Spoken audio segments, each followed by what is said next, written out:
Welcome back to Primo TV, guys. So for today's video, nandito ako sa forest. May hinahanap kasi ako. Hinahanap ko yung wrong turn. Makikipaghabulan tayo sa wrong turn, no? Tignan natin kung nandiyan ba sila, pero mukhang wala. Hindi, joke lang. Kasi yung mga establishment is nandyan lang sa yan lang, sa kabila. Sa kabila lang. Nagbabike lang talaga ako. Nagbabike lang ako, tapos nakita ko lang tong forest. Yan siya. Diyan lang siya. Nagbike pala ako. So, ayun, ang bike ko. Pinalitan ko na yung gulong ko. Pinalitan ko na siya to normal na gulong. Wala na yung spike niyan. Actually, wala na. Tinanggal ko na siya.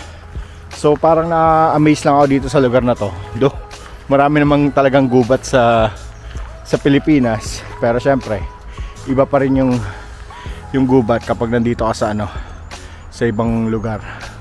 So puro pine tree siya. Technically wala namang kakaiba rito. So yun lang siya. Lalaad-laad lang ako. Titignan ko lang ano meron dito. Baka sakali kasing may masalubong tayong kakaiba, or yun nga, yung sinasabi ko kanina, si wrong turn, pero mukhang wala.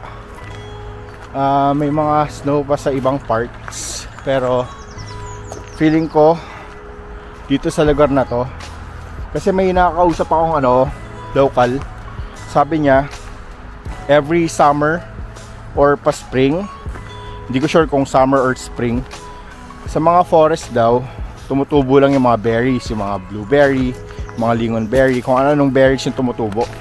So yun daw is ang ginagawa ng mga local is nagpupunta sila sa mga forest, tapos kumukuha sila nung gano'n, nag-harvest sila kahit saan lang, libre lang naman kumuha kahit saan Tapos sa mga mall, sa mga supermarket, binibenta nila yun per kilo.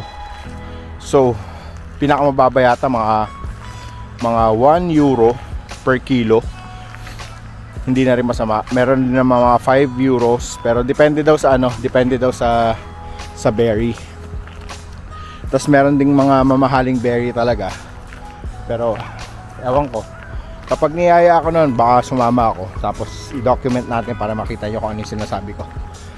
So sige na, muna ako, magbabike-bike ako, tapos mag-a-add tayo ng mga additional footage gamit yung bago nating camera, DJI Pocket 2 camera. Laters.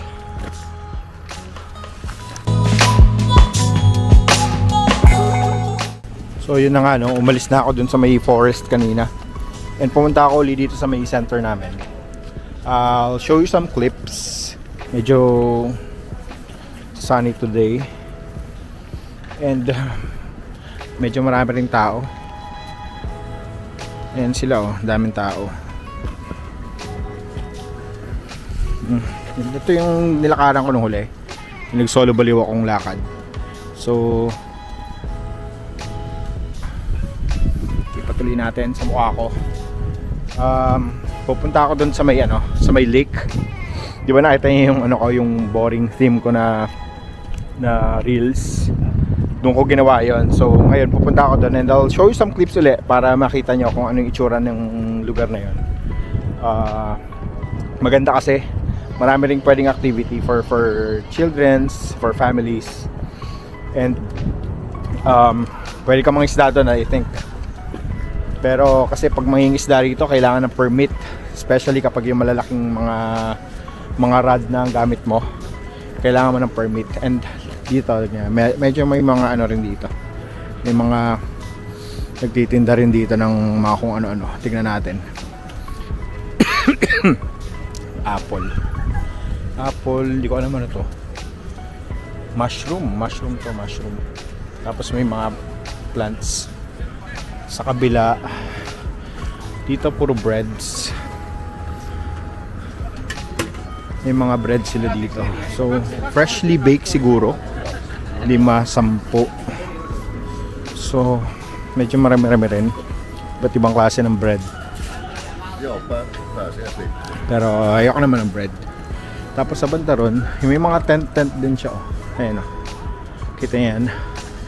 So meron silang fish, soup, and bread for $5.50. Meron din silang kape.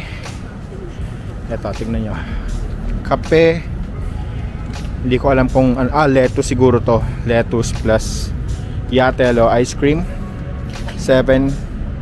Kape tsaka monkey. Hindi ko alam kung ano yung monkey. Pero parang hindi ko feel. Yan o. Chick kala. Fish, soup, tsaka bread. Pero mukhang okay din naman. Pero hindi ako nagugutom kasi nag-breakfast ako bago umalis. So ibabalik ko ulit sa mukha ko, di ba? Mas maganda na yung ano ko, footage ko ngayon. Malinaw, hindi na masyadong shaky. Yung audio ko rinig na rinig kahit walang mic. But supposedly may ano to may Bluetooth na mic na kasama pero hindi ko pa siya ginagamit. Kasi ayoko na masyadong technical. Dahil kabit dito, kabit doon. And maganda tong camera na to. So maximum niya is 4K 60 for the videos. Pero kapag mga slow motion ng mga 10K 60, 10K 120 yata siya pag slow mo. So wala naman masyado dito sa lugar na to. Ganito lang kasi dito, parang ewan ko, city naman yung lugar namin pero parang probinsya. Pwede tayo magkape pero tanghaling tapat na kasi. So parang hindi na ano yun. Pwede naman. Pero ayoko lang. Yun. Sabi ko pupunta ako dun sa may lake na pinagbiken ko nun. Yung frozen lake. Ay kita nyo mamaya. I'll show you some clips. Tapos kuha tayo ng mga iba't ibang klase na video. Tapos let me know kung anong pwede pa nating magawa. Kung anong mga suggestions nyo para magawa natin, mapuntahan natin, no? So for now, cut ko muna yung video. Laters.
Yes, so I hope na nakapag-enjoy kayo sa mga pinakita kong clips.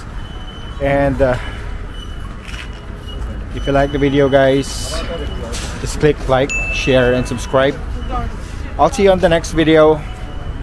Peace, Primo TV.